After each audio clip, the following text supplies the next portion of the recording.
Hello weirdos, welcome to Sable Flare. I like bold, fun indie makeup. I'm an enthusiast who came to makeup later in life. Today I'll be ranking my 2024 eyeshadow palettes. They weren't necessarily released in 2024, but that's when I tried them. Editing me is going to take care of the numbers because I'll get confused. But these are ranked worst to best. Hello, editing me here. There would have been some Ensley Rain palettes in this ranking, if not for the owner's abhorrent behavior, lack of decent apology, or any taking accountability for their actions. Sadly. So, no Ensley Rain here. I'm still gonna keep these palettes. I'm not going to throw them out. That's wasteful, but I'm not going to support the brand in any way moving forward, unless there's real change.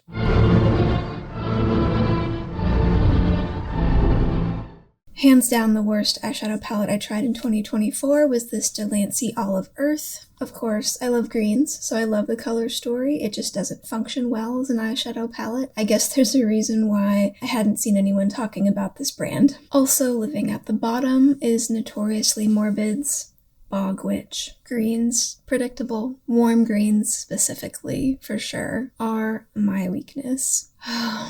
It looks like there's depth here, and that's not quite my experience with this palette. Everything I do just turns out pretty muddy and lacking definition. These shimmers are not special in the slightest. In fact, they're barely shimmers. I especially like Notoriously Morbid's lip products. I just don't enjoy their powder products. And the Bog Witch has bogged all over me.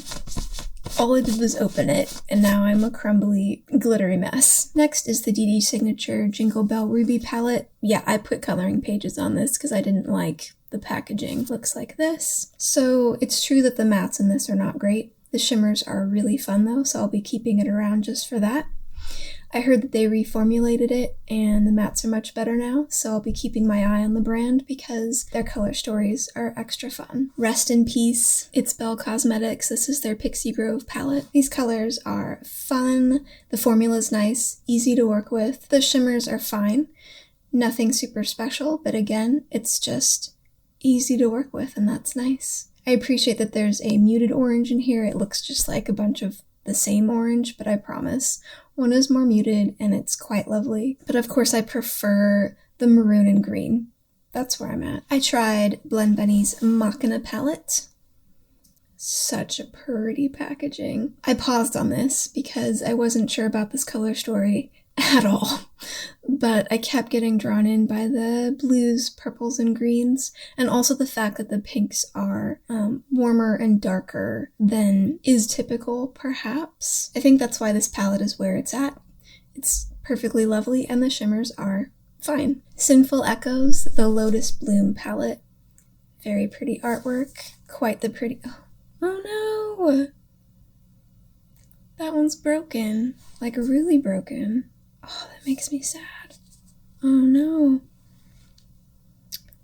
Love the color story. Don't love that one of my shades is just broken.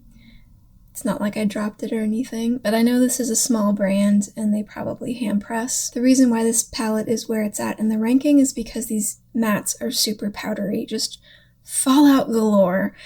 Not my favorite. Love the color story. The shimmers are fun, just not these mattes, which is disappointing because their first palette is excellent. The purple palette from Sugar Rock. Yes, the packaging is wild. A little bulky, but totally wild. The color story is super fun. The mattes are difficult to work with, patchy. I feel like I have to take a shovel and build them up on my face. And then they're still patchy. So don't love that. Love the color story, and where it's really at here are the shimmers. Shimmers are really special. And there's even like one super fun neon shade in here that performs okay. I'm glad there's some options with the purples because some work better than others. I know purple's hard to formulate, but still. This yellow on this side doesn't work.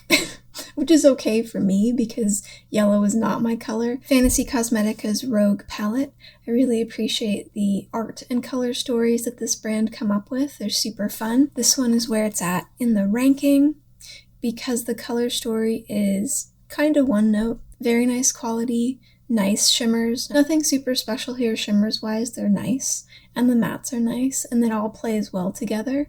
So it's lovely. It's just it feels a little one note somehow, especially compared to their other palettes. The Warlock one I'm thinking of in particular is extra fun. Glam Lights Nightmare on Elm Street palette. There's that lenticular packaging goodness. I wasn't really interested in more reds at the moment, but I always have room for greens.